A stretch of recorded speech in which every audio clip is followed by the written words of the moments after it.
কথা হলো দিদি? দুটো চা আর দুটো বিস্কুট, 30 টাকা হয়েছে। এই নিন। এই মাসি ফোন করছে, দুপুরে কি খাবি বল? তুই যেটা খাবি সেটাই বলি দে। আর তুইও না, সবসময় আমি যা খাবো তাই খেতে হবে না?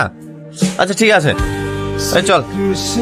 বাবা, আমি খুব অসহায়, আমাকে কিছু সাহায্য করো না। হ্যাঁ হ্যাঁ নিশ্চয়ই। এই নিন।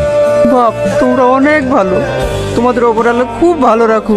এই আমি 100 টাকা দিলাম, তুইও 100 টাকা দিলি, কেন কিছু টাকা বেশি দিতে পারতি? তুই শুধু আমার বন্ধু না, একটা ভাইয়ের মতো। ওকে যদি আমি কম বা বেশি টাকা দিতাম তাহলে ও কিন্তু আমাকে অন্য চোখে দেখত। তাই আমি চাই না কি আমাদেরকে ছোট বড় করে দেখ, বুঝলি? তাই আমি সমান দিয়েছি। বাবা রে, তো বিশাল বুদ্ধি রে, এত বুদ্ধি লিখপাস কি করি?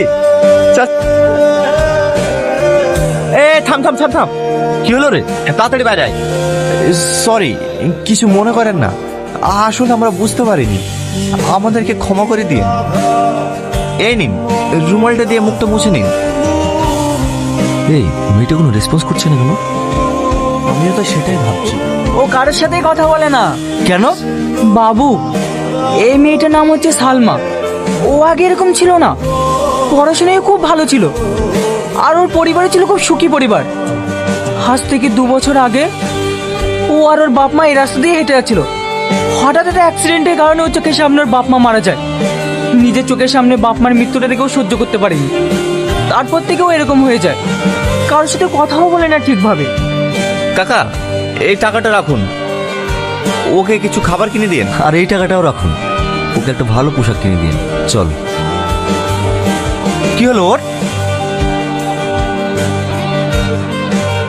সামাদ, আমি এই মেয়েটাকে নিয়ে যাবো। নিয়ে যাবি মানে? কোথায় নিয়ে যাবি? একে আমি হসপিটালে নিয়ে যাবো, এর আমি চিকিৎসা করাবো, যত টাকাই লাগুক একে আমি সুস্থ করে তুলবো। কিন্তু একে নিয়ে গেলে কোনো প্রবলেম হবে না তো? আরে না না, কিচ্ছু হবে না, একটা অসহায় মেয়েকে সুস্থ করে তুলবো, আবার প্রবলেম কিসের রে? চ চ। স্যার, পেশেন্টকে কেমন দেখলেন? দেখুন, মেয়েটার মাথায় একটা সমস্যা আছে, অপারেশন করলে হয়তো ঠিক হয়ে যেতে পারে। ডাক্তারবাবু, অপারেশন করতে কত টাকা খরচা হবে? তাও মোটামুটি 5-6 লাখ টাকা মতো। ঠিক আছে স্যার, আপনি অপারেশন করার ব্যবস্থা করুন, যত টাকা লাগে আমি দেবো। তুই একা দিবি মানে? যা খরচা হবে আমি অর্ধেক দেবো। স্যার, আপনি অপারেশন করার ব্যবস্থা করুন। দেখুন, এই পেশেন্টের এই মুহূর্তে অপারেশন করা যাবে না। আমি 3 মাসের মতো মেডিসিন দিয়ে দিচ্ছি, আপনারা নিয়ম মতো খাওয়ান। যদি পরিবর্তন না হয় তখন অপারেশন করা যাবে। আর হ্যাঁ, এই সমস্ত পেশেন্টদের কিন্তু খুবই যত্নের দরকার, তো অবশ্যই ওর প্রতি একটু খেয়াল রাখ। ঠিক আছে স্যার।